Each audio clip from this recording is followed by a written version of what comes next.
케비너 씨는 한마디로 표현하면은 사실 카멜론이 맞습니다. 2차 양적 완화를 하려고 할 때 이분이 연준 이사로 있다가 자신이 스스로 연준을 박차고 나갑니다. 왜냐하면 과도한 양적 완화 안 좋다. 위기 때만 잠깐 했을 뿐이다. 이런 주장이었죠. 결국 이분은 매파로 보여져요. 그렇죠? 17년도면 트럼프 일기예요. 그러니까 그때 당시에 트럼프가 TCJA라고 하는 정책을 가져왔는데 그 정책을 바로 옹호했었던 분인 거예요. 다시 재정리라면 예전에는 양적 완화 싫어했지만 본질이 뭐냐라고 봤을 때는 정부 주도로 지출하거나 세제 완화를 하는 트럼프의 현 정책에 굉장히 동감하고 동조하고 있다는 입장이라는 거예요. 연준이 독립성 이슈가 계속 부각이 됐지만 스스로 연준은 독립적이지 않다를 인정하는 것과 마찬가지 형태의 분석이었다는 거죠. 매달 10일 간격으로 진행되는 유튜브 무료 특강 아래의 링크에서 신청하세요. 트럼프 대통령이 새로운 연준 의장으로 케빈 어시를 지목을 했습니다. 이 케빈 어시가 어떤 인물이고 시장은 또 케빈 어시를 어떻게 해석하고 있는지도 좀 궁금합니다.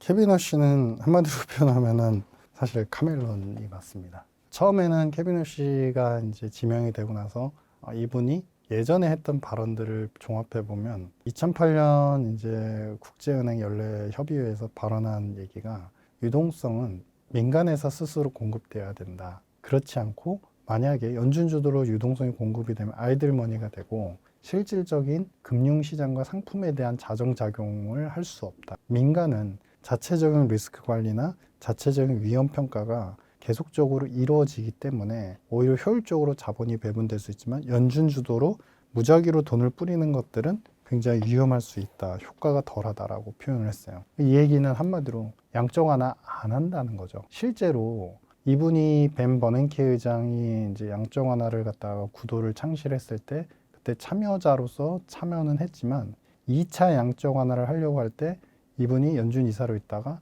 자신이 스스로 연준을 박차고 나갑니다. 왜냐하면 과도한 양적 완화 안 좋다. 계속하지 말아라. 위기 때만 잠깐 했을 뿐이다. 이런 주장이었죠. 그러니까 결국 이분은 매파로 보여져요. 그렇죠? 표면적으로. 근데 그리고 양적 완화도 최근에 QE와 유사한 상태로 단기채 매입을 연준이 했는데 그러면 그것도 장기채 매입까지는 못할 수 있겠네라는 불안감이 또 형성이 돼요. 그러면 시장은 모든 전 세계의 화두의 탑은 지금 유동성이 있다고 말씀해 드렸죠. 근데 그 유동성이 축소될 수 있는 위험성이 조금이라도 포인트가 보이면 높은 자산은 다 매도를 하게 돼 있습니다. 변동을 노출이 되게 돼 있고. 그러니까 금은이 흔들리게 된 거고. 근데 핵심은 뭐냐면 이분이 과연 매파인 것일까? 단정할 수 있을까? 근데 여기서 재밌는 이제 SNS 보도가 하나 나옵니다. 폴 크루그만이 학자죠. 경제학자분이 이분이 지명된 데서 되게 비참하다.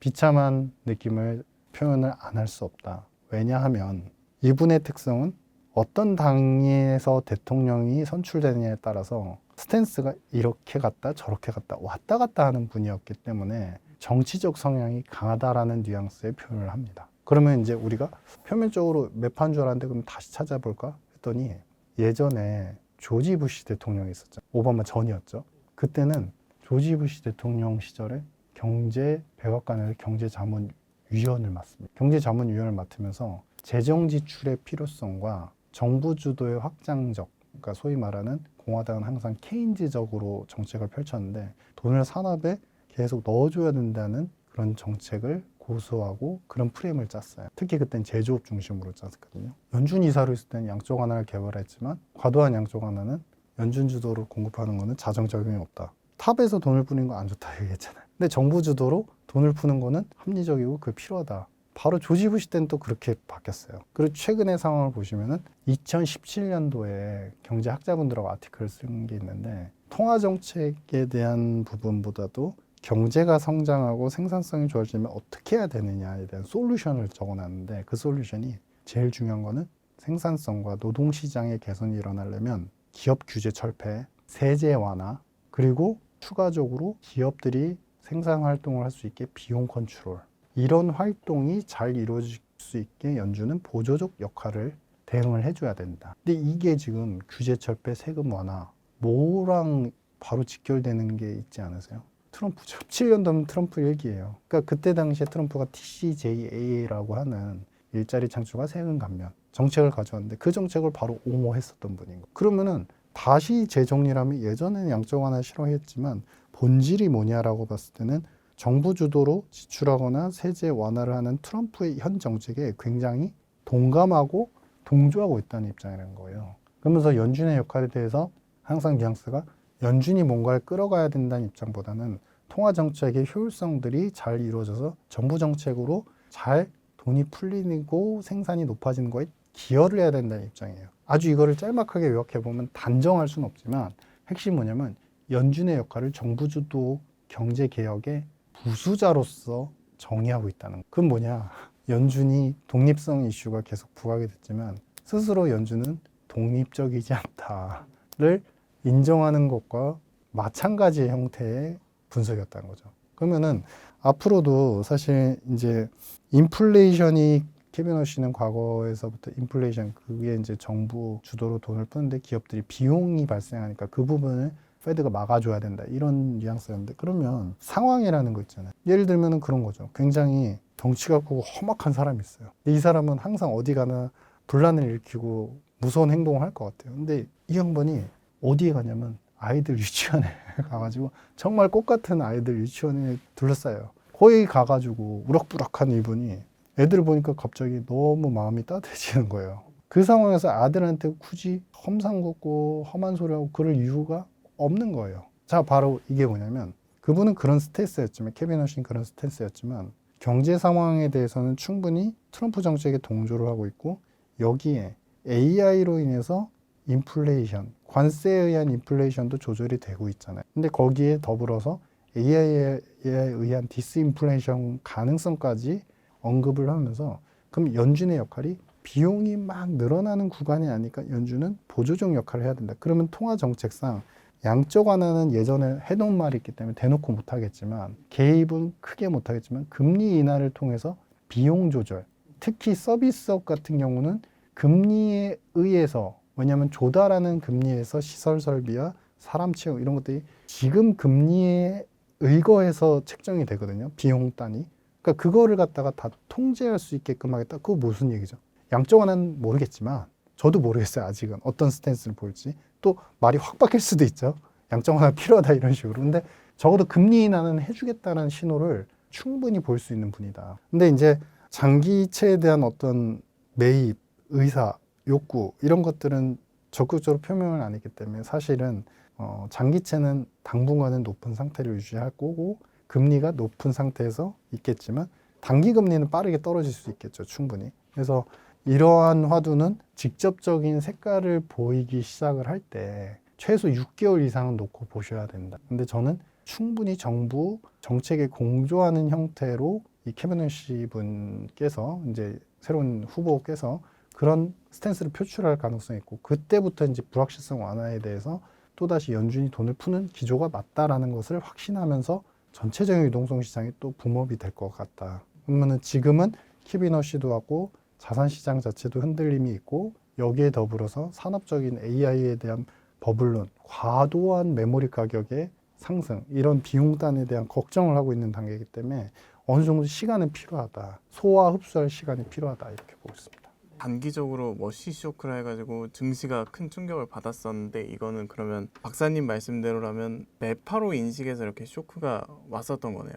그렇죠. 그러니까 상황이란 말씀을 드렸던 것처럼 굉장히 몸집이 크고 무서운 헬스보이 같은 분이 딱 나타났는데 그분이 유치원 가기 전까지는 저 사람이 과연 오늘 잘 일을 해낼 수 있을까? 애들한테 화내고 뭐 그러면 어쩌지? 걱정이 많은데 알고 봤더니 애를 너무 좋아. 너무 좋아하는 따뜻한 마음이고 예를 들면은 예전에 최영만 선수처럼 막 키티를 좋아하고 아기자기한 걸 좋아하는 성향이 또 있어요. 그러니까 알고 보니 그 상황에 가면 또 그 상황에 맞춰서 변화될 수 있다는 거를 우리가 측정하지 않고 미리 겉 형태만 보고서 우리는 단정을 냈기 때문에 다만 이제 그 단정은 그 불안함은 언제 해소될 수 있죠?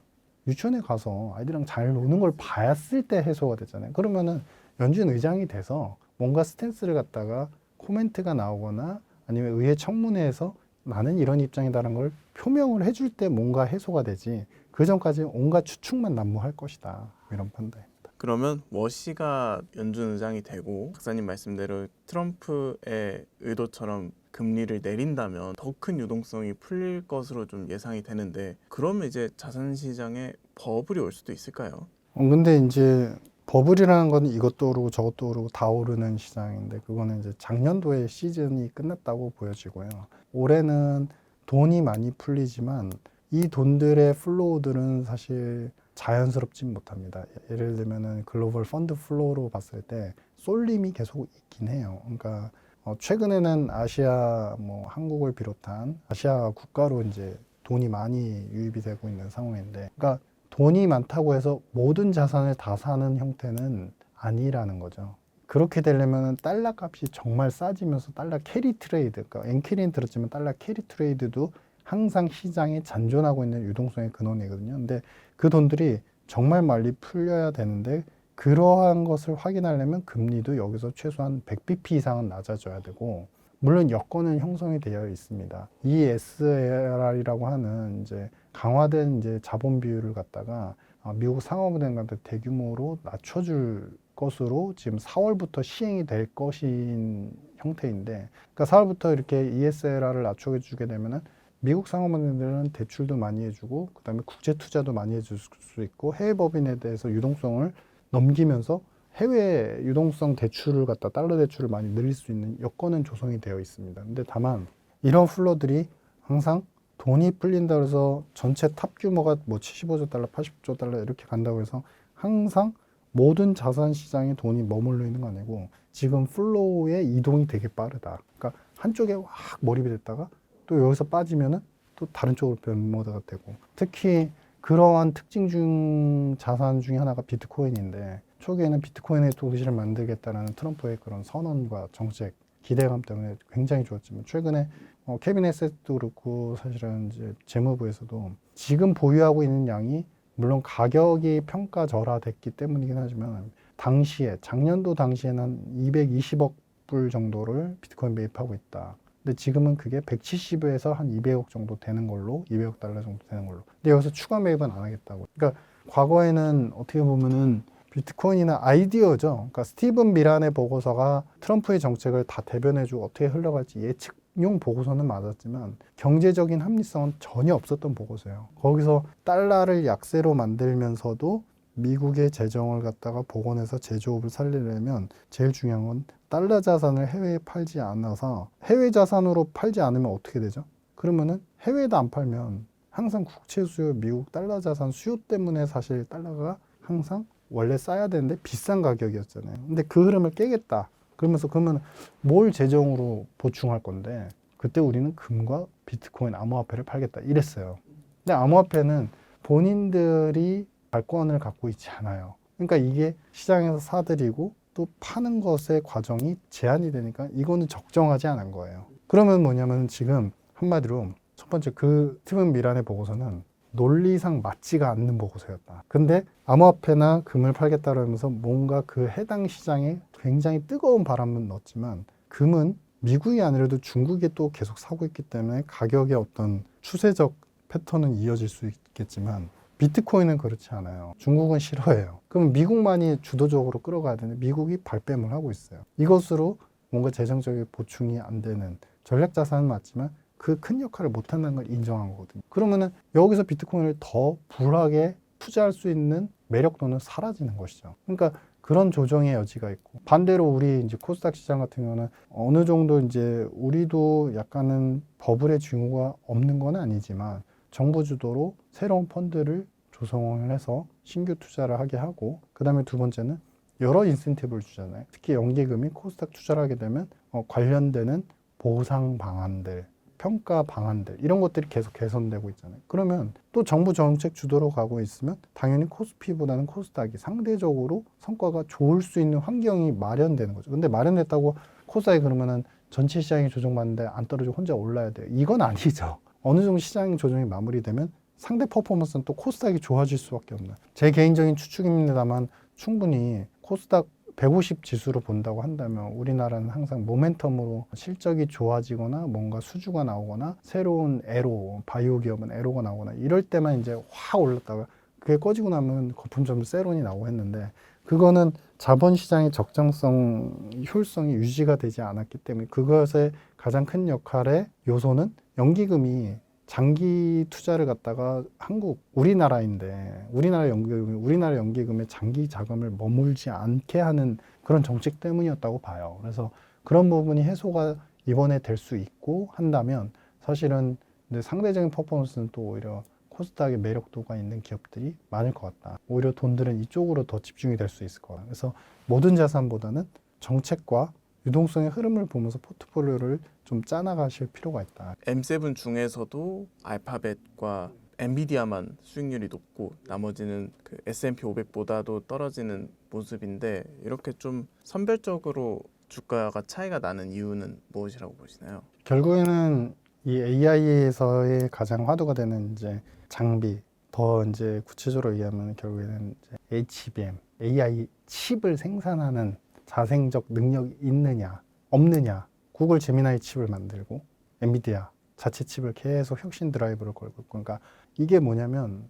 카르텔이 형성이 되는데 이 카르텔에서 탑에 있는 맨 위에 있는 기업군만 계속 돈을 버는 구조라죠. 그리고 중간에 있는 이제 소프트웨어나 다른 기업들 같은 경우는 M7이지만 그리고 플랫폼 기업이지만 그 AI 칩을 가지고 가서 AI 소프트웨어를 개발해야 되는 입장에서는 디램도 오르고 AI 칩도 올라 있으면 비용 부담이 계속 되잖아요. 그러면 수익이 언제 날지 모르는 거죠, 개발을 해도. 그러니까 이게 한마디로 얘기하면은 우리가 이렇게 탑 모양이 있으면 밸류체인이 형성이 되는데 이 탑에서만 계속 모든 투자에 대한 수익을 걷어들이고 있고 중간 단에서는 약간은 부침이 있고 맨 하단으로 가게 되면 더 부침이 있는 거예요. 그러니까 이게 가격이 높으면은 이 중간 단에 있는 소프트웨어나 관련 기업들, 그 다음에 하위에 있는 그 관련 기업들은 이 칩을 가지고서 계속 생산을 해가지고 수익 낼 거라는 보장을 할 수 없는 거예요. 사실 오픈 AI가 탑이라고는 하지만 오픈 AI도 비슷한 형국이에요. 어차피 소프트웨어 기업이기 때문에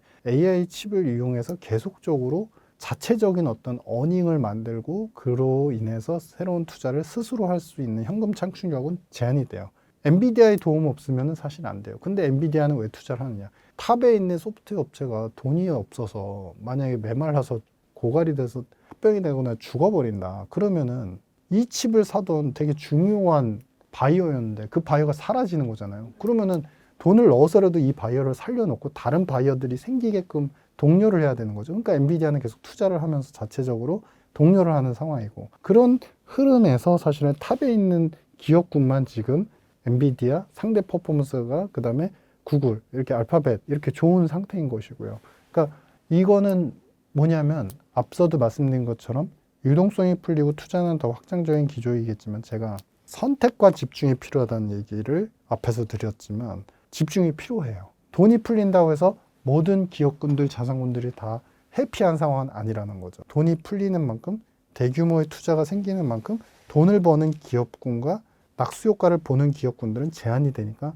거기에 돈이 몰리고 그래서 가는 놈만 더 가고 못 가게 되면 계속 머물러 있게 되고, 그러니까 결국에는 기업의 측면에서도 항상 어닝이 개선되는지 여부는 아무리 돈이 많이 풀려도 지금 같은 약간 혹한기, 좀 냉정한 차분해진 시기에는 그 요소가 되게 중요하다. 그래서 선택과 집중이 계속적으로 일어나야 된다. 작년도 같으면은 뭐 가장 유행했던 포트폴리오가 그거죠. 미국 서학개미 가장 많이 싣고, 그다음에 비트코인 몇 프로 넣고, 뭐 금도 몇 프로 넣고 이런 식이었잖아요. 근데 이제는 그렇게 짜가서는 안 된다는 거예요. 이미 가격 레벨 자체가 많이 올라 있기 때문에. 다만 선택과 집중을 해서도 요번 해에도 또 기대 수익은 어느 정도 제고할 수 있는 기회가 충분히 있기 때문에 그 집중과 전략들을 잘 짜가시는 게 좋을 것 같다는 판단입니다. AI 투자에 기반한 칩 메이커들과 이 HBM 시장에서만 좀 거기에 집중을 해봐야 될까요? 그렇죠. 장비는 결국에는 모든 화두를 끌어가고 있기 때문에 장비 기업들을 우리가 버릴 수는 없죠. 근데 이제 예를 들면은 한국으로 본다면 그러면 이런 것들을 되물어 보실 수 있어요. 그럼 삼성전자 하이닉스 사요? 근데 저는 지금 우리나라 시장에서 삼성전자 하이닉스는 금은이라고 봐요. 그러니까 가격 추세가 그렇게 쉽게 꺾일 수도 없고, 근데 또 더 올라가기에는 이제 무언가 이제 모멘텀들이 좀 필요하고, 물론 이제 어닝만 놓고 봤을 때 앞으로의 TP, 그러니까 목표가나 여러 가지 이제 밸류에이션상 더 높아질 여지는 있지만 이제 수익률 측면에서 여기서 뭐 그렇게 더 드라마틱한 수익률이 나올 것 같진 않아요. 그러면은 이 탑이 그래도 건재하는 동안에 분명히 SSD뿐만 아니라 HDD 여러 가지 이제 하부위에서 지금 하이닉스가 2026년도 모든 수요자들한테 공급 계약이 완료가 됐다라고 얘기했잖아요. 그 얘기는 뭐죠? 요 시기에 핫한 캐펙스 미국에서 투자가 이루어진 시기에 더 많은 세일즈 파워를 갖다가 바게닝을 갖다가 좀 해주려면, 그러니까 세일즈 파워를 갖다 더 늘려주려면 요 시기에 캐펙스를 늘려야 된다는 거. 그러면은 물론 이제 하이닉스 같은 경우는 단순한 주가를 보고서 어떤 정책 판단하는 게 아니라 플로우를 보면서 미래를 보고 투자를 하겠죠. 그렇게 보면 변동이 있은 이후에는 또다시 이 장비 위주로, 그 다음에 이 밸류체인, 하이닉스 밸류체인, 삼성전자 밸류체인에 들어가 있는 기업군들은 또 좋아질 수 있는 여지가 있고, 여기에 더불어서 이제 제일 중요한 탑에서 지금 돈이 풀리면서 정책을 같이 보고 선택과 집중을 해야 된다고 그랬죠. 그러면 이 부분도 중요하지만 우주항공은 올해 꽃이 될 거예요. 왜냐면은 G2, 아르테미스 2호가 지금 3월로 연기가 됐지만 우리의 기술이 앞으로 달 탐사, 착륙, 위성 운용에서 우리의 기술이 필요하다라는 직접적인 이제 미국 재무장관의 발언이 있었던 거는 사실 중국 블록을 배제하고 자신들이 인공위성과 우주항공 산업에서의 메이커를 가장 큰 패권을 갖겠다는 의지고, 중국은 꾸준히 계속 인공위성을 쓰고 있어요. 사람이 가서 이제 우주인으로서 이제 탑승을 해서 간 건 아니지만 위성을 계속 쏘고 있거든요. 상대적으로 양쪽이 이제 싸움이 붙었다는 거죠. 붙은 곳에서 이제 가장 많은 투자와 또 생산이 일어나. 이거 어디서 많이 보셨잖아요. 작년에 방산에서도 그랬고, 조선에서도 그랬고, 이런 흐름들이 계속 산업이 계속 하나씩 부각이 되는 패턴이기 때문에 선택과 집중은 항상 중요하다, 이런 판단입니다.